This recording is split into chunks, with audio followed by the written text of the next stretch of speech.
Could everyone who's here for this talk maybe come a little closer to the front so that we have a more intimate conversation about education and schools?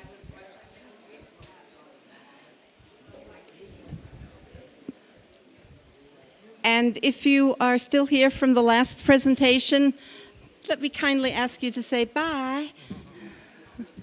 Okay, anyone else would like to move closer to the front?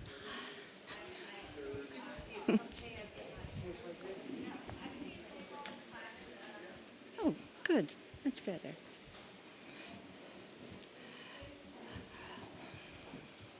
Oh, great.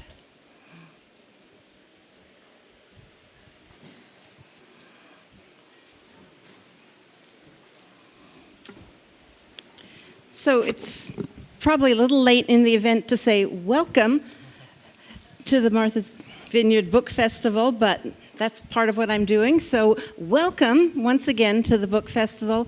If you haven't had a chance to go out and buy some books, buy some food, support the festival in any way you can, you still have a chance. You can do it after this presentation or in between this one and the next one. It's my pleasure now to introduce Philip Clay, who is going to be introducing Holden Thorpe and Buck Goldstein. As a very recently retired university professor myself, this is a session of great interest to me. Philip Clay has served as the Chancellor of MIT from 2001 until 2011. He's known for his work in U.S. housing policy and urban development. Could you come visit us in New York, too? I'm sure. And his current focus includes organizational capacity in community-based nonprofits and the role of anchor institutions. Okay, thank you. Thank you very much, and welcome to this session on higher education. It's likely that some of you missed an important development in the news about 2 months ago. There was an announcement that the Chinese had explored the far side of the moon. Now, to put that in context, a month ago we celebrated the 50th anniversary of the U.S. landing on the moon. And I want to draw a line from about 1962 to the very period we are in today, and about which the book so eloquently speaks. When President Kennedy announced in 1962 that he challenged the nation that we get a man to the moon and back in 10 years, he was very clear that it wasn't about the moon. In a speech a little bit later, he said, the purpose of this activity, and I'm paraphrasing, the purpose of this activity is to mobilize the nation's resources to do a much better job of meeting the challenges facing the country in the decades ahead. And he said we're going to the moon not because it's easy, but because it's hard. And what I know, and what many of you in my age group know, is that in the 10 years after 1962, there was a mobilization of resources, and American universities were at the center of that mobilization. We created lots of things that were eclipsed, not so much by the moon, but all of the things that were created on our way to landing a man on the moon and bringing him back. Now, we're at a point today where our institutions of higher education are on the forefront of a major challenge to our national values and to the compact we have with the future generation. We have two authors who have been on the front line of the most recent battles and the most recent efforts in that regard. A Higher Calling was authored by two friends and colleagues of mine, and they're going to tell you a little bit about big themes in the book. Then we're going to have a discussion and then open it up for discussion. Holden Thorpe was Chancellor of the University of North Carolina before moving on to St. Louis, Washington University in St. Louis. He was Chancellor at a time when he recognized the importance of making the connection between research that universities did and economic development and meeting national challenges. And I had the honor of serving on the board at that time and chairing the trustee committee on innovation and impact. Buck Goldstein came to the university from a career in business, and at the university he took on first the entrepreneur in residence position and was promoted to a major responsibility for developing the educational minor in entrepreneurship. Now, I mention entrepreneurship because the French origin of the word entrepreneurship means to take action. And if you look at the kinds of things that he did at UNC and that he continues to do with others, it is about preparing the next generation to take action. So with that introduction, I'm going to ask Holden and then Buck to tell you a little bit about the book, and then we open it up for discussion. Yep. Thank you, Phil, and thanks for all you've done for higher education at MIT and North Carolina. So we decided to write this book after I had moved from UNC to Washington University in St. Louis, two very different but both excellent institutions, one great American public, one great American private, in important locations. And we had written our first book during the time that Phil was describing, where we were trying to outline how universities should do more to create entrepreneurial activity, realize the impact of our science and other innovations. And we wrote a book called Engines of Innovation that was about that topic. It turned out that right after we wrote it, just about every university in America decided to have an entrepreneurship initiative. We didn't know that when we wrote the book. It was good because a lot of people read our book. But a lot of people thought that we were saying that the whole university should be one giant startup or something like that, which is absolutely not what we intended. We were trying to say that the parts of the university that are conducive to transfer of technology into a business, that should be done excellently so that we could realize the impact of our science. So we decided we needed to write another book to explain that, in a broader way, how we feel about the situation and the politics of higher education in America today. We also decided to do that kind of right before a lot of big things have happened in the last 18 months or so. And what we came down to after in our research, and it's well foreshadowed by what Phil just said about the space program, is that there has been a partnership between the United States and higher education for the entire history of the country.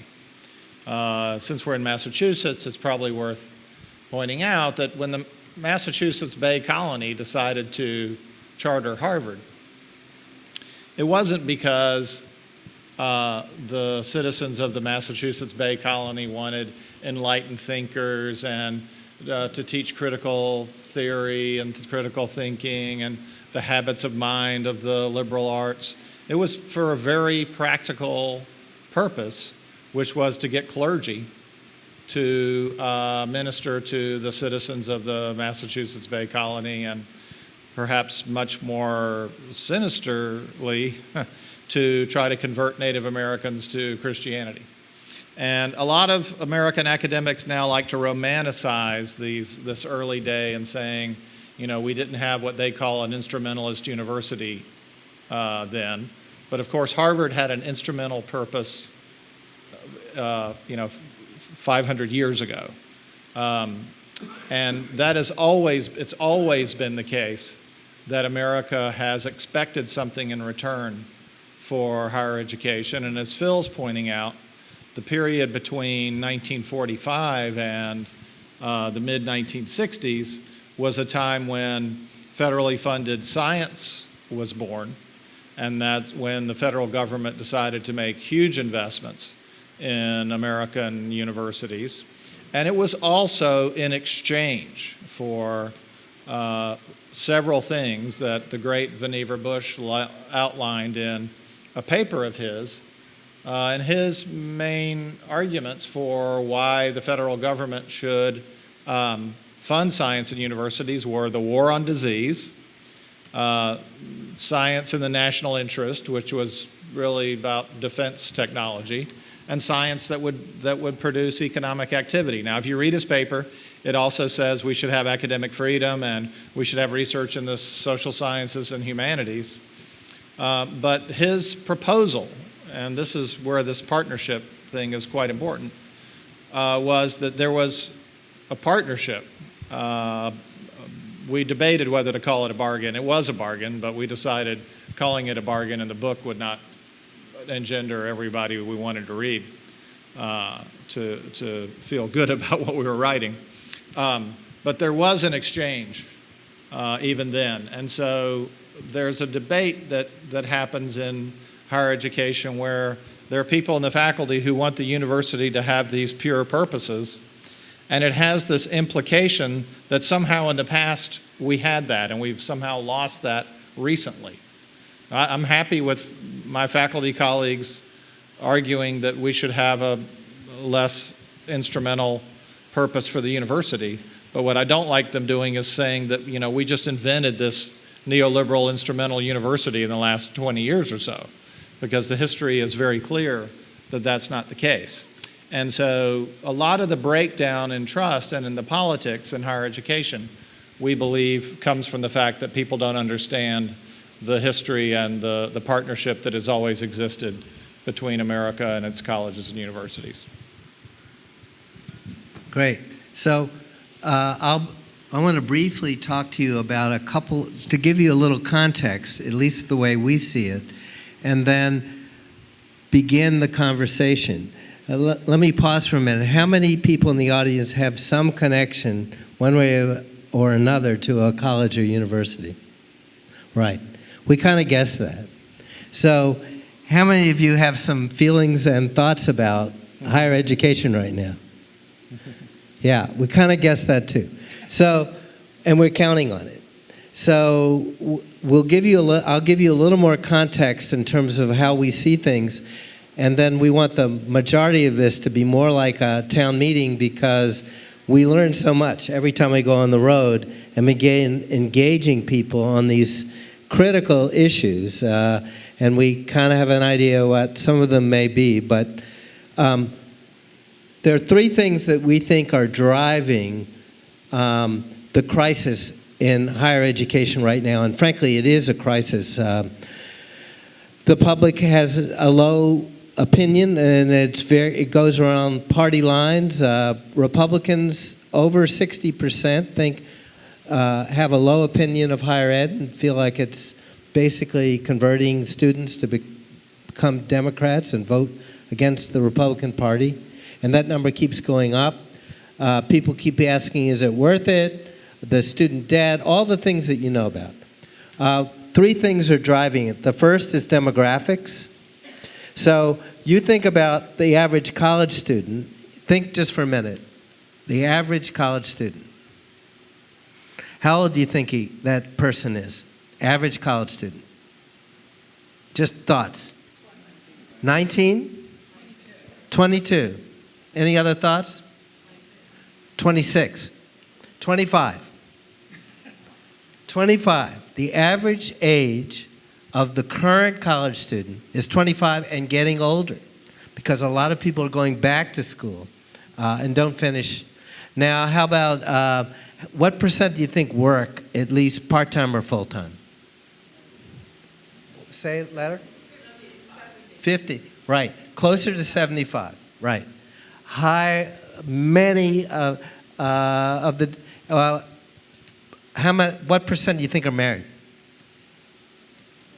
Almost half. So, and how about living on campus? So, yeah, exactly. So way more than half don't live on campus. So our image in Chilmark of the average college student is pretty different from the average college student as we're dealing with them today, and the difference is getting bigger. 2050, this country will be majority minority in 2050. So the ideal we have of this white, upper middle class kid who goes to college, yes, they're still there, but as Holden often says, they're all taken and they're all being competed for like crazy. But there's a huge disconnect between the needs, which are still there, and the resource that we currently have in place. The second thing is arithmetic, which is really, really, really grim. Over half the colleges and universities have an unsustainable business model. In other words, they're not, the revenues coming in don't meet the expenses. Short answer, over half. And although it gets masked by a lot of different things, the canaries in the coal mine are becoming more and more apparent, where you think it maybe is the 1,000 or so for-profit schools going out of business. I think it's actually closer to 2,000 for-profit schools have gone out of business in the last 5 years. Now you're hearing about Hampshire and Sweetbriar and a variety of other schools that appear to be, here forever, their very existence is being threatened. And the last big trend, and then I'm going to pause and turn it back over to Holden and then ask you guys to join in. The last thing is technology. And you may think technology, and you may be thinking about things like MOOCs or online education.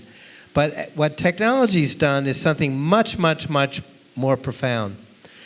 It's taken the monopoly away from most colleges and universities, where colleges and universities used to be the only way we learned. And now, you know what the competition is? It's not other colleges and universities, it's YouTube. It's TEDx. It's all kinds of other, how do you learn something right now? You need to know how to make clam sauce tonight because somebody brought you great clams. What do? You go to YouTube. And there are 10 different videos. I know this for a fact. There are 10 different videos on how to make the clam sauce. And so in the old days, the way you learned is you went off to college and you sat in a seat and that lectured. Well, look, the kids that we see now, Students. You're getting there. You caught yourself that time at least. Keep going. Don't say customers. There's a very long list of things you can't say on a college campus anymore. I just said one. The students that come to our campus are used to learning in fundamentally different ways because of the technology and this idea that, and they're buying songs, not albums. So the degree is the album, but increasingly they're buying songs. They want to learn something specific. They want to know how it's transactionally related to what they're paying and how's that going to help me get a job, which is numero uno, parents and students. And this idea that we have a monopoly and that they're just going to come and we don't really have to do anything except look at all those applications and decide which ones. Well, there may be 30 or 40 schools left that are in that position, but it's astonishing now the number of schools who didn't fill out their enrollment for this fall. And there's schools that you would be surprised at.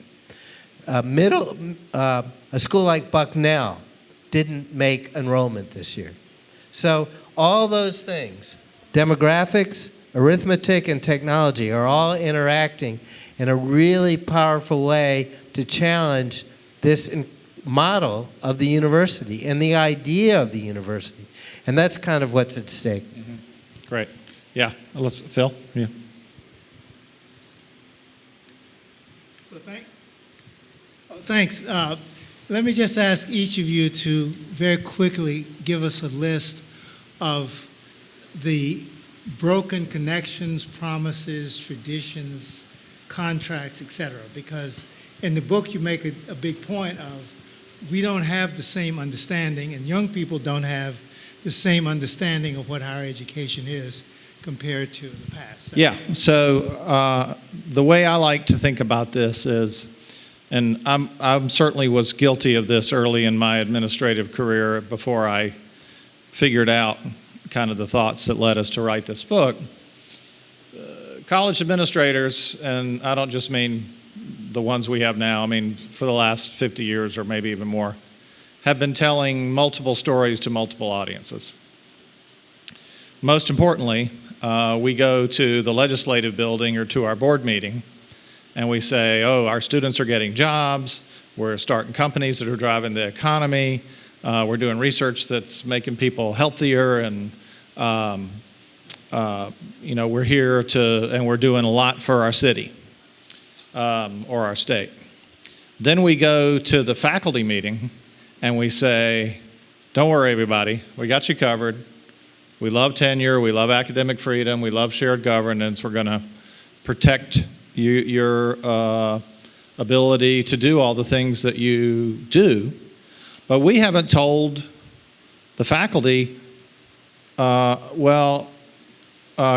know we didn't tell you this when we hired you, but for the last either 100 or 400 years, depending on when you want to say this whole thing started, we've been telling the public that you're doing all of these things that they expect. Like helping kids get help jobs. kids get jobs, create science that drives the economy and all these things. And then we also haven't told the legislators and the trustees and the alumni and the people from our city, well, we can do all these things for you, and I know you don't understand tenure and shared governance and academic freedom, but we can't do it these things if we don't have that. And so both sides rightfully feel that they haven't had a consistent story explained to them, and we've reached a time with technology and the internet and everything where you can't go around telling two different stories anymore, because every story is always in the air at all times. And so this is, I believe, has added a lot to the mistrust that people have built up because they really feel like we're leading at least two different lives. So I would add student debt, obviously, and we can talk about student debt and unpack that. Our short answer is if you graduate on time with $20,000 or less in debt, then that's probably a reasonable deal.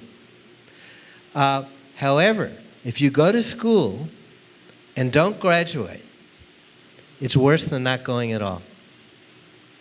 Going to school and not graduating is worse than not going for a variety of reasons. So that's one of the things and the completion rate across all of higher education is unbelievably low. I mean, how low is it? Yeah, it's about 50% for the country. 50% for the country, but Not including community college. many community college, it gets down, if you add that in, maybe 30%, and lots of schools with 20%. I mean, so if you want to know what's at the heart of this broken partnership, completion rate. So completion rate is much more important than student debt, because for the most part, if kids go and finish, for the most part, they're going to be all right. Now, the $100,000 in debt is unconscionable, and most of that went to for-profit schools. But I will tell you, completion rate is hugely important. So that's another one. And I know, Holden, you've alluded, there are a few other things out there. Sure. That you thought, now I can say...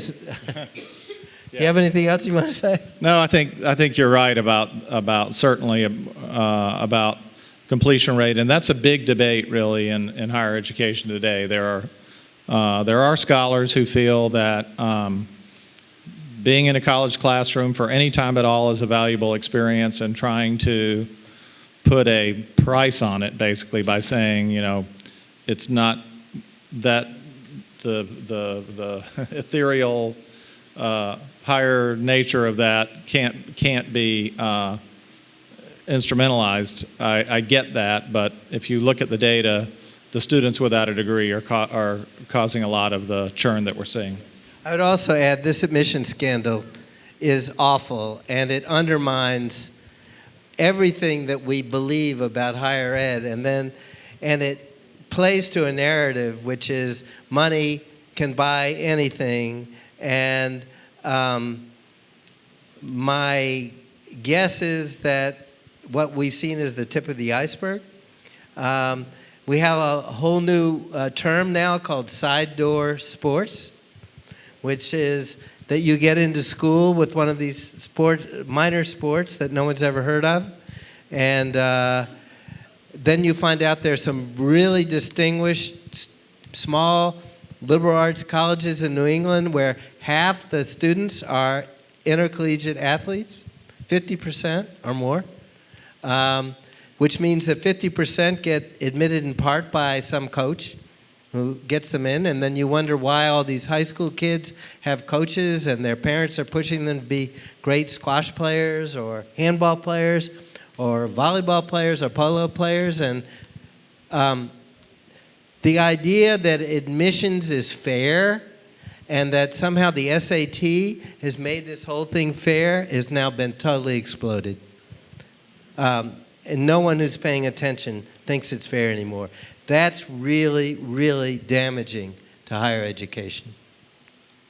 What I'd like each of you to do now, before we turn it over to the audience, is to take one issue and talk about a path toward a new partnership or a new reality that would help us out of the problems you've defined. Yeah, great. So, I mean, I think in terms of the politics, and by that I mean the legislative politics for state universities, where we're seeing, massive.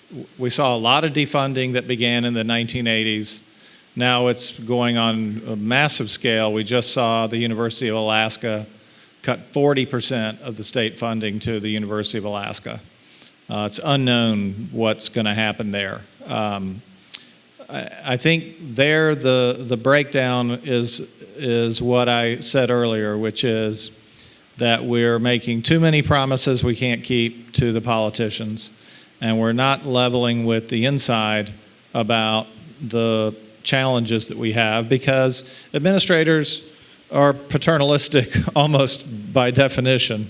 You rise to this position, you want to be able to tell everybody who's working for you, don't worry, we got you covered. But we actually need the inside of the university desperately to help us with the credibility and political challenges that we're facing. And we need to go to the faculty and students and explain to them the real problems and say, I'm sorry nobody told you this when you were hired and you first came into the academy, but we got a real big problem on our hands and we need your help. Do any of you here listen to Malcolm Gladwell or his plot? Yeah. There's one person here who you have to tell us more about yourself. You're totally wired into all of this. But let me finish. Malcolm Gladwell, he proposes, and I think it's really cool, that what if telling it was illegal to ask employment applicants where they went to school? Like it's illegal to ask a variety of other questions, like, are you married? And you can go through the whole drill. And what he says is that if we did that, the impact that would have on all kinds of issues surrounding higher education could be really, really profound. And the example he gave was that Anton Scalia was talking about the best clerk that he ever had. And he went to the University of Michigan Law School. Well, as it turns out, 80 to 90% of the clerks in the U.S. Supreme Court went to Harvard or Yale. So this guy was then interviewed by Gladwell, and he said, yeah, I worked really, really hard. And the Scalia was interviewed, it was some time ago, saying, oh my goodness, this guy was the best clerk I ever had. However, I still hire all my clerks from Harvard or Yale. So the thought was, what would happen if you just couldn't ask anymore where people went to college? So I would just, as a thought experiment, maybe more than because that's not going to happen. The other thought experiment is, what if we did away with admissions to alumni, to legacy admissions? What if we abolished legacy admissions? That's another thought experiment. I think the legacy admissions at Harvard is around in 30 to 40%. That seems high. You think that's high. Yeah, I don't know what it Does anybody know? It's north of 10. unbelievably high. No, it's much higher than 10. If we did away with legacy admissions, now that's probably another thought experiment that may not happen, but that would have a profound impact on our ability to reach students and the students who deserve to be reached. Thank you both very much. I want to open it now to the audience. I can tell that this audience, based on your connection to higher education, has a lot of good questions. George? I was wondering if you'd address one issue of higher education. I'm what you call a good adjunct, in that I have a career and I go down and teach at the graduate level at RISD, one class every year. But there are a lot of people I know who are trying to earn a living as adjunct professors, which means teaching one class at a different school all throughout, and thank God Boston has lots of schools, but it's a very, very difficult way to make a living. Yeah, great. Well, I've spent a lot of time on this. It's very important. And we had as I think many of the schools in Boston also had, we had an organizing campaign for our adjuncts. And it was only the part-time adjuncts who organized. And we decided, wasn't popular with everyone on our board, but the administration decided to do a cooperation agreement with our adjunct union. Now, we've had other unions where we haven't done that, but because of the issues that you raised, we felt that we understood why they wanted to organize.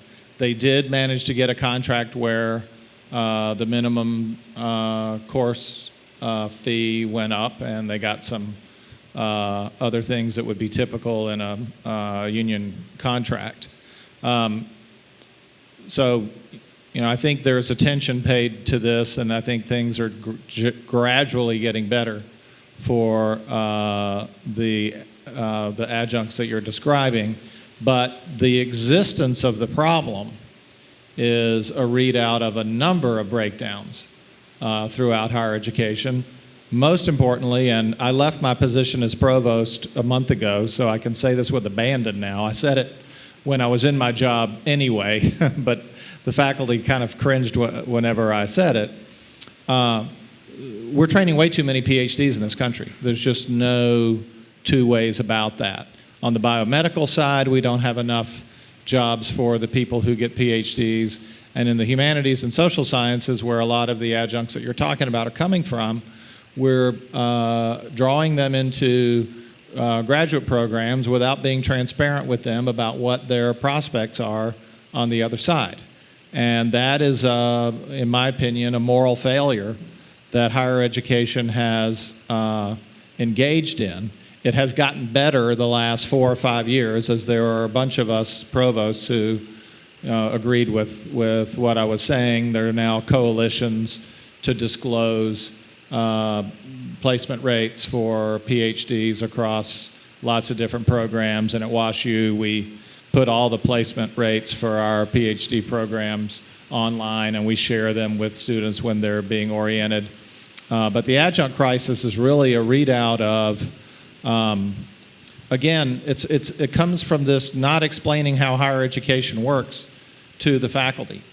People who are cynical about the faculty would say, well, they admitted these students to PhD programs, and aren't they partly responsible for this? but no one has ever gone to the faculty meeting, or not enough, and explained how the courses are being staffed. So you have a tenured faculty member who comes to you and says, I need a term off to finish my book. That's a good and wholesome and important thing for research. But typically what that does is lead to somebody being paid $4,000 to cover their class who's not getting health insurance and not in a union and all these things. And so we really have to get right with the size of our graduate programs and how it matches to the opportunities that we have. If I could add a bit, George, on that, it's really complicated, which gives me cause for some concern. One is that many of the adjunct teachers, faculty, are among the best teachers. So students aren't necessarily complaining about them being paid $4,000. In fact, the students will love them to be paid more and they teach more classes. Second, if you look at how universities have balanced their budgets, as state appropriations have gone down and as a variety of costs have gone up, one of the ways of doing it is that when a vacancy occurs because somebody retires, rather than going out and hiring one person who would be paid, say, $100,000, they would hire 4 people who are paid $4,000 each to replace that teaching load. Now, in the long run, that is a disaster for universities, because what students then complain about is that there are few faculty to advise me on my thesis, or there are not very many people on the committee to do admissions or to serve on other committees. So universities are in a tight situation, and I'm afraid that there are no easy answers. I think it's a partial answer, what Holden suggested, but there are a lot of faculty who are still holding on to positions. Universities can't wait for them to retire so that they will be next year's fiscal relief. Let me add just one real quick thing. I'm a big one that believes culture trumps structure all the time, and the way to change the culture, to more fundamentally change things, is for everyone to teach. Everyone. That means the chancellor should teach, the president should teach, the top scientists should teach, because that's who we are and what we are, and the message. And I have worked now with 2 chancellors, both who teach. Holden and I taught a class together, and his people said, you don't have time to teach. He said, I think maybe I do. And you made time to teach. I'm teaching class this fall with our new chancellor, and not only is he teaching, I looked at the syllabus today, and he has office hours. He's going to have office hours. Okay, so when the chancellor has office hours, that changes the culture and not just the structure, and that means teaching is important. And when that happens, then some of these other issues also get addressed, because right now, so many places, teaching is an annoyance, something you have to do, but not core to the culture of the place. Sorry. Yeah. I just looked it up. It's 33% legacy admissions at Harvard from 33% legacy 2014 admissions to at Harvard. 2019. Okay. You were right. Okay, sorry. It's shocking. It's 14% overall. It's 33% who are legacy. Who get admitted. Okay, yeah, that makes more sense. From 2014 to 19. Yeah. Go ahead. Good afternoon. Complicated subject. You've touched on so many different things. I was trying to get us back to what you started with. The Chinese got somebody on the moon. We as a country focused. Talk into the mic. Yeah. We as a country focused on getting us on the moon 50 years ago. There are too many forces pulling us in every possible direction. Somebody needs to stand up and figure out what is the direction that everybody should be taking. And your last point about teaching has been forgotten. What is the purpose? What is the purpose of the institution and why people go to college? Now, please address it, but then I want to go back to something you said earlier. I couldn't say it better. Or go ahead. I mean, you said it so perfectly. Yeah. And we hear this all the time. Someone comes and we give them a tour of the campus, and we come to this great chemistry lab and stuff, and they go, great, what does he teach? And you go, well, Or what does she teach? And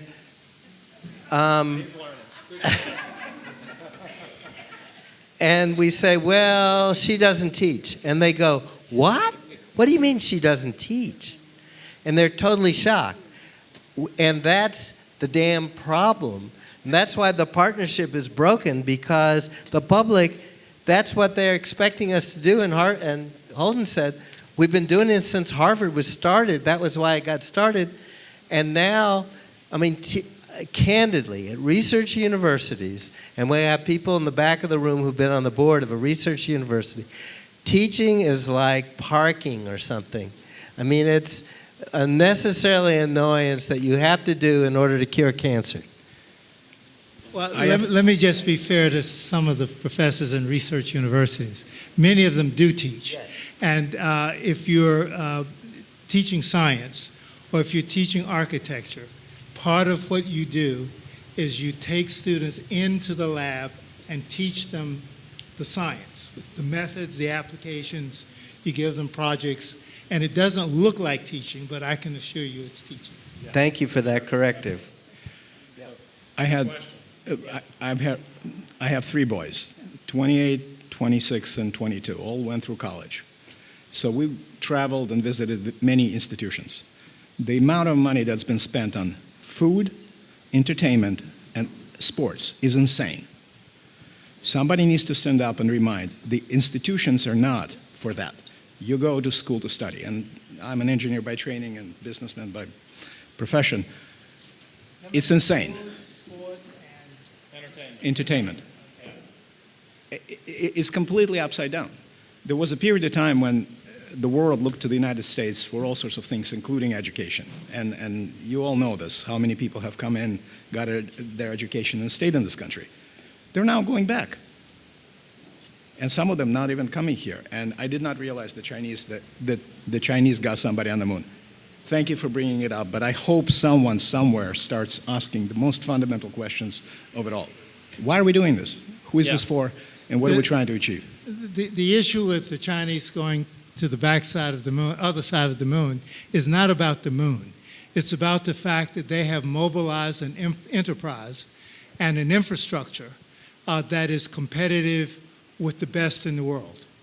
And if you were to ask who's playing checkers and who's playing chess, they're playing chess. We are playing checkers. Yeah, and about the amenities, I mean, well, WashU's in D3, so that sports is a whole different subject. But I moved to WashU, which is the place that first declared war in the amenities war. We're number 1 in dorms. We're number 1 in food. Every student has a Tempur-Pedic mattress, four advisors. And I used to, when I was at Carolina, Phil and some of the other board members would haul me in to complain about advising. Then I went to WashU and I saw what it cost to actually fix advising. And I'm very proud of the fact that I didn't fix advising at the University of North Carolina. That would have been so much money. And I do know what it costs now. So I always kind of wish I could go back in a time machine to that board meeting and say, let me tell you guys about advising. But all of these things are adding definitely adding a lot of cost to the system, adding to the rate, tuition, and the room and board rates are going up. And but I do think that a lot of this strain that's in the system, one thing I hope will come out of it is that some of that will slow down. And I would say, being on the inside at WashU where we watched this whole thing, it's definitely peaked and turned over. Now, it'll be a long time before you notice that because these schools are good about deferred maintenance and these dorms are going to look beautiful for a long time. But we built the last super expensive dorm at WashU while I was the provost. Thank you very much. We've gotten hooked. Thank you all very much for coming to the session.